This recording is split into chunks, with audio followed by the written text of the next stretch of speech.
Well, the sheriff says those human remains are just about 50 yards behind me in that wooded area. But the reason that the crime scene tape stretches to the street is because those remains have since been spread out. I literally just stepped away from talking to a San Antonio police officer out here who confirmed with us that they are possibly investigating a murder-suicide out here at this apartment complex just off of Stone Oak Parkway. We can really see San Antonio police focusing their attention and their efforts on the train tracks behind me. That's because 3 to 4 possible suspects were last seen running along them. And this is all unfolding right now just behind me. This is what the decontamination phase looks like. Literally thousands of oyster shells all stacked up in this big pile. The total accidents in 2022 were 781, and that number jumped. These were pieces of the rocks that drivers actually were hit with when this all happened just hours ago. SAPD reported these 5 vehicles as the most stolen vehicles across the city. District 1 says the plans for a gas station are gone here. Where we are right now on South General McMullen and West Thompson Place is very close to a street we've reported has similar problems. Just more than a mile away is Castroville Road. Here, we've done about a dozen stories talking about pedestrian safety. Neighbors aren't just hitting one bump in the road here on Butch Canyon. We've counted at least 3 exposed manhole covers on this street alone. The 2 parents were blindsided after one of the suspects in their son's murder case walked free today. Their son, Matthew Guerra, and his pregnant girlfriend, Savannah Soto, were killed back in 2023. And the woman charged in that case, Mirta Romanos, had her charge dismissed today, and the night team's Avery Everett was there as she left the jail. So Avery, tell us about that moment. Well, we tried to ask Mirta Romanos questions, but she chose to stay silent. Remember, she spent the last 2 years inside of the Bexar County Jail. She was accused of trying to help her son, Christopher Preciado, cover up the murders for Savannah Soto, Matthew Guerra, and their unborn child. But tonight, Romanos is a free woman, and the Guerra family says they're shocked to hear that news. Instead of our family being together for the holidays, it's going to be their murderers that are going to be together for the holidays. This heartbroken family is trying to hold on to what they can. This age-progressed photo shows what Matthew Guerra, Savannah Soto, and their unborn child would have looked like if they were not murdered 2 years ago. It's been a long time. It's been a long time, and justice hasn't been served yet. 3 suspects were arrested in connection to the 2023 triple murder. Christopher Preciado, his father Ramon Preciado, and his mother Mirta Romanos. Last 2 years been. How does it feel to be released from jail? On Wednesday, Romanos walked free. How did you hear about the charges being dismissed today? Facebook. I don't have good grounds for continuance at this. The Bexar County District Attorney's Office dismissed these charges on the same day jury selection for Romanos' trial was set to begin. The judge denied a request from the DA's office to reset this case, so prosecutors turned in paperwork citing the need for further investigation. Romanos was charged with 2 different counts of tampering with evidence and 1 charge of abuse of a human corpse. Are you happy with how the DA's office has handled this case so far? I mean, as far as communication-wise, absolutely not. I felt like we should have been notified from the DA's office to better prep ourselves. You know, this is how we found out Ramon was getting out. You've been away for more than a year. Anything that you want to say? I was also there when Ramon Preciado was let out on bond in February. He still faces charges of abuse of a human corpse and tampering with physical evidence.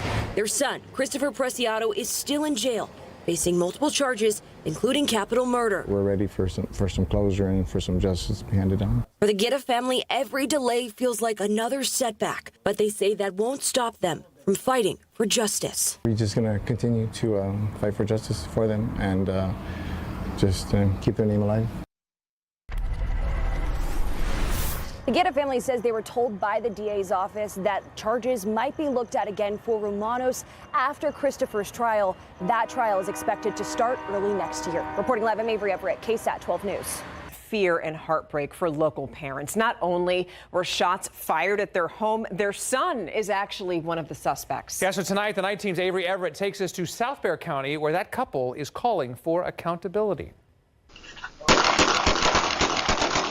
They didn't come over here to send no message. They came over here to kill my husband. A threat gone too far.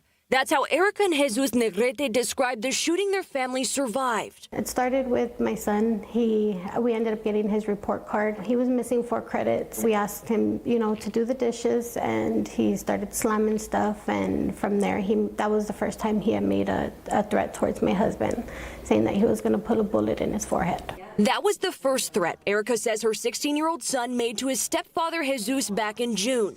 The second came on August 24th. She says her son posted a photo of a loaded magazine on social media. On the top of the bullet was my husband's name. Hours later, in the early morning of August 25th, Jesus reached out to the Bexar County Sheriff's Office to file a report about the threats.